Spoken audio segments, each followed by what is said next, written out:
Bismillahirrahmanirrahim. Assalamualaikum dan selamat sejahtera cikgu ucapkan kepada semua murid yang dapat menonton video ini. Dan pada kali ini cikgu akan teruskan lagi dengan unit yang ketiga, tajuk ataupun topik yang ketiga, iaitu mikroorganisma. Okey, untuk tajuk mikroorganisma ni, mungkin awak pernah dengar perkataan organisma, tapi awak mungkin tak pernah dengar perkataan mikro. Okey, so mikro dan organisma ni adalah dua perkataan yang digabungkan menjadi satu untuk menjadikan satu maksud ataupun menjadikan satu jenis hidupan yang kita jarang nampak sebab dia adalah bersifat sangat kecil. Okey, so mikro ni, istilah mikro ni ataupun maksud kata mikro ni ialah kecil ataupun seni. Kecil dia kita susah nak cakap sebab kecil ni macam semut pun kecil tapi kita masih boleh nampak. Tapi untuk mikro ni adalah kecil yang bersifat seni. Maksudnya seni ni dia sangat kecil sehingga kan kita tidak dapat lihat dengan mata kasar. Maksudnya kita tengok kita tak nampak.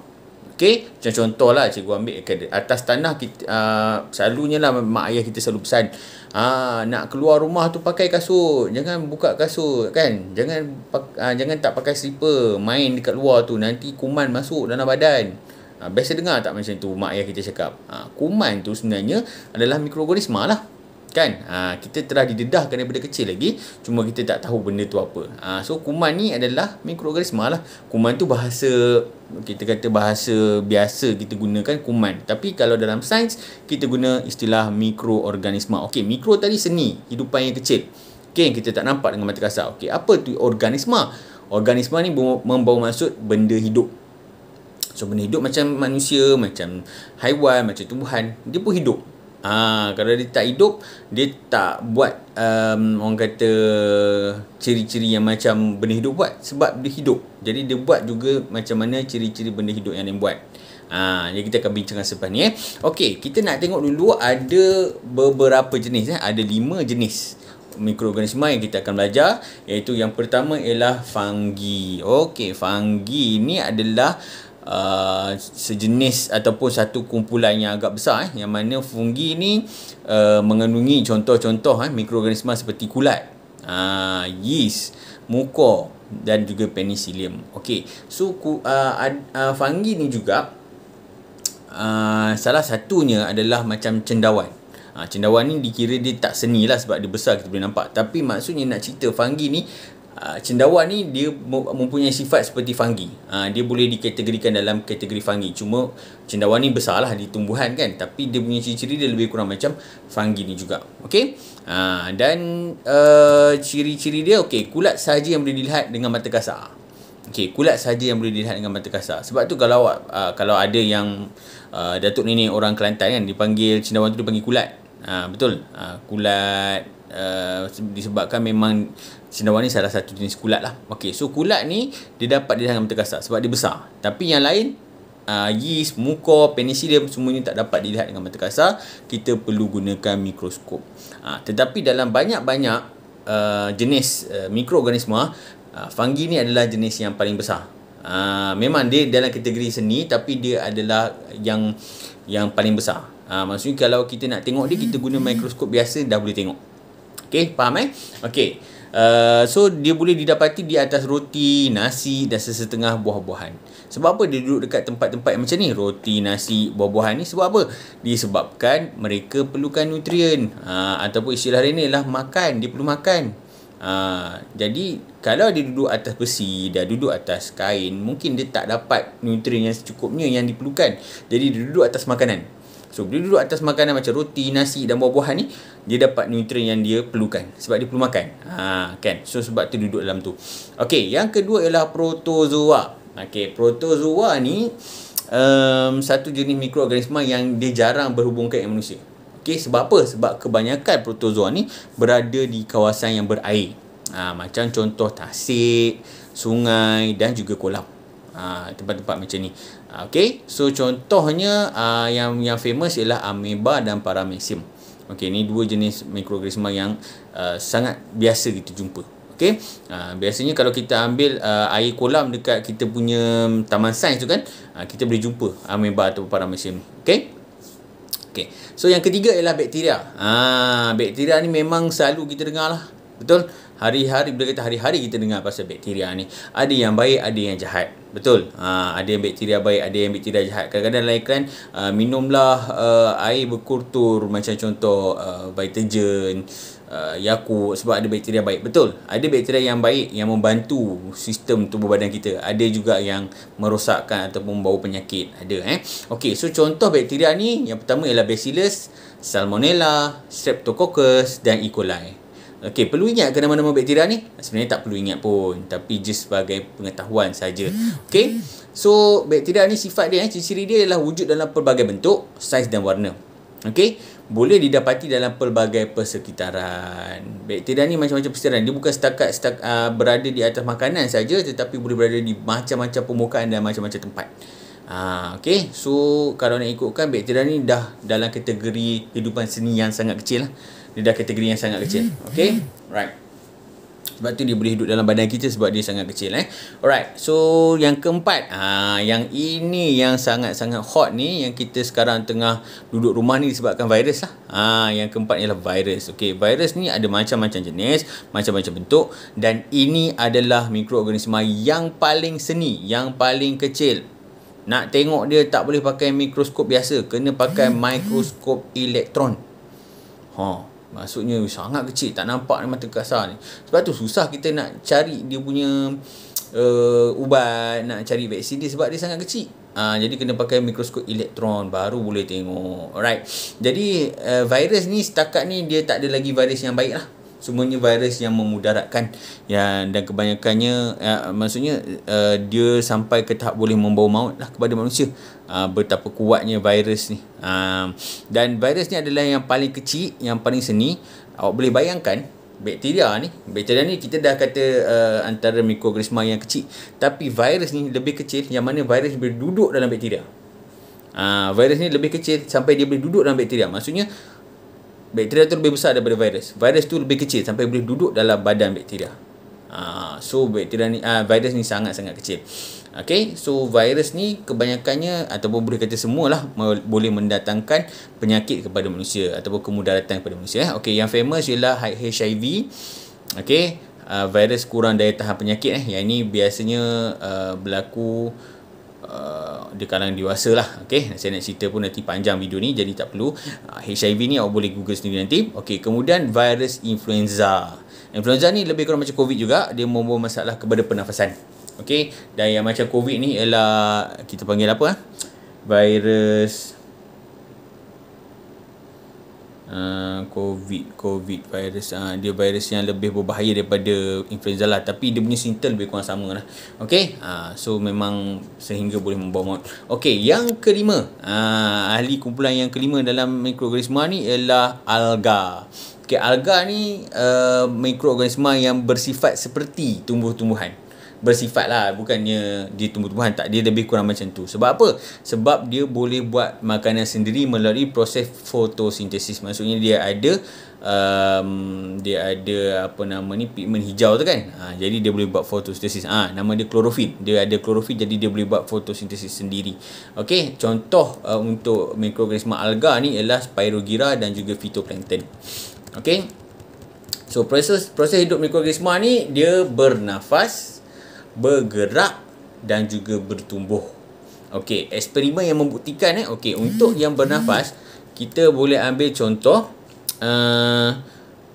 eksperimen kita gunakan tepung gandum, gula dan juga yeast. Okey, yang mana kita adunkan tepung gandum ni dengan gula dan juga yeast, kita letak air sikit. Okey, kita adun, kita uli macam kita nak buat apa nama ni, dough roti canai tu kan, dan kita biarkan di atas pinggan. Okey, selepas 20 minit kita boleh lihat dough tadi yang kita uli tu tadi telah membesar. Dia telah meningkat dari segi saiz. Okey, ini membuktikan bahawa mikroorganisma bernafas. Sebab apa? Sebab ada yeast. Yeast dalam tu bernafas, sebab tu dough tadi menjadi kembang.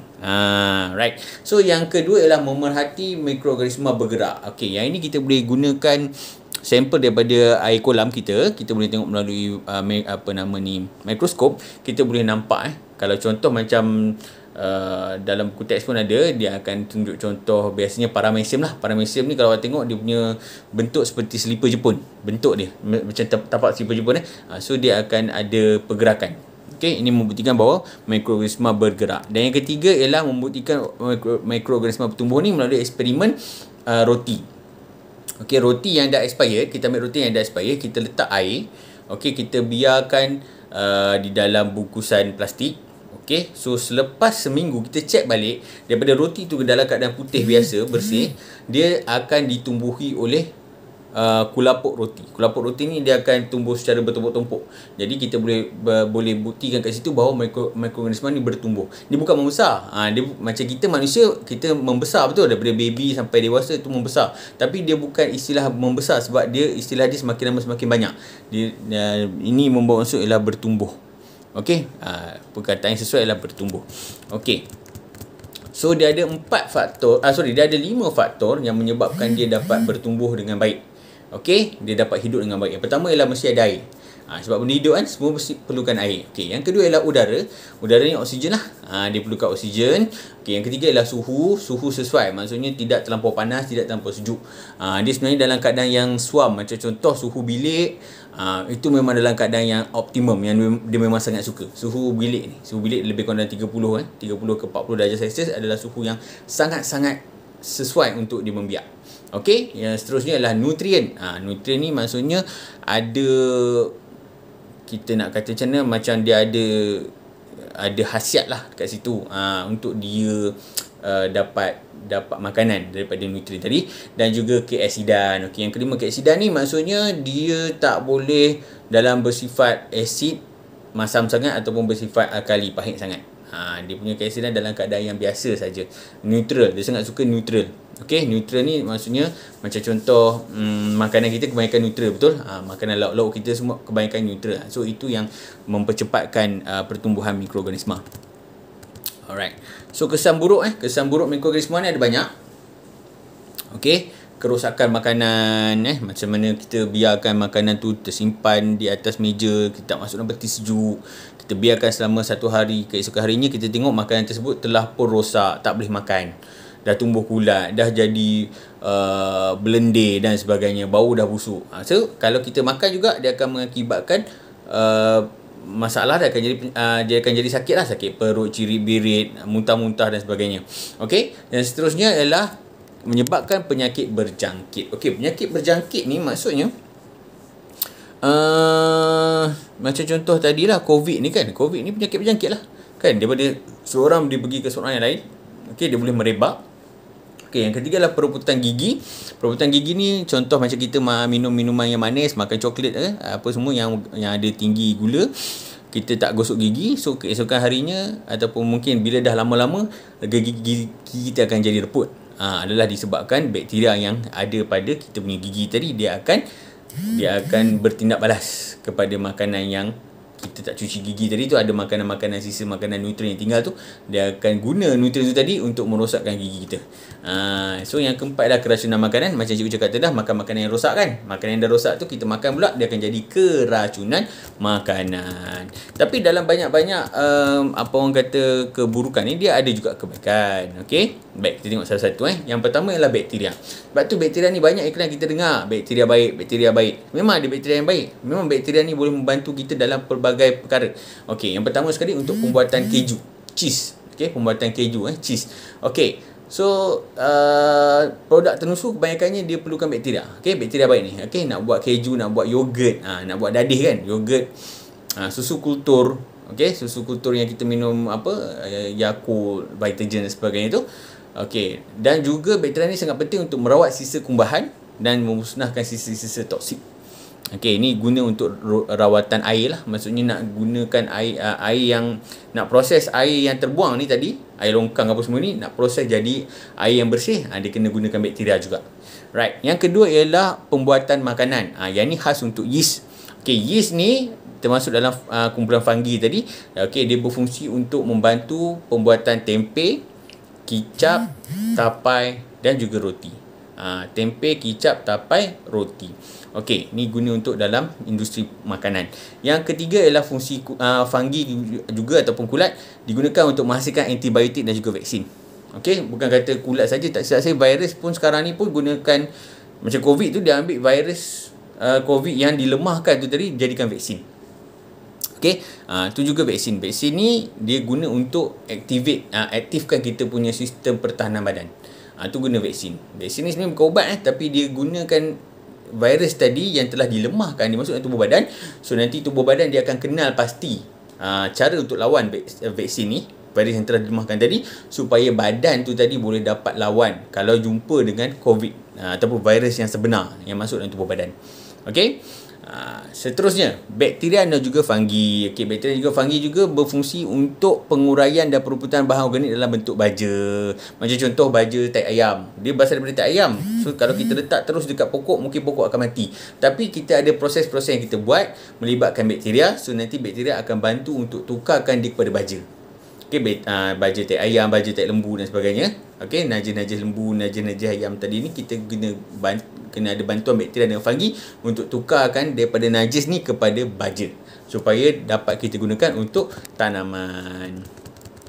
Okey, so kita kena ingatlah kita perlu amalkan macam kita dah belajar daripada TV, dah belajar daripada pendidikan kesihatan terutamanya dalam musim COVID sekarang ni, kita tahu dah macam-macam kita belajar tentang kebersihan diri. Jadi kita kena amalkan kebersihan diri lah, basuh tangan, cuci tangan bersih-bersih pakai sabun,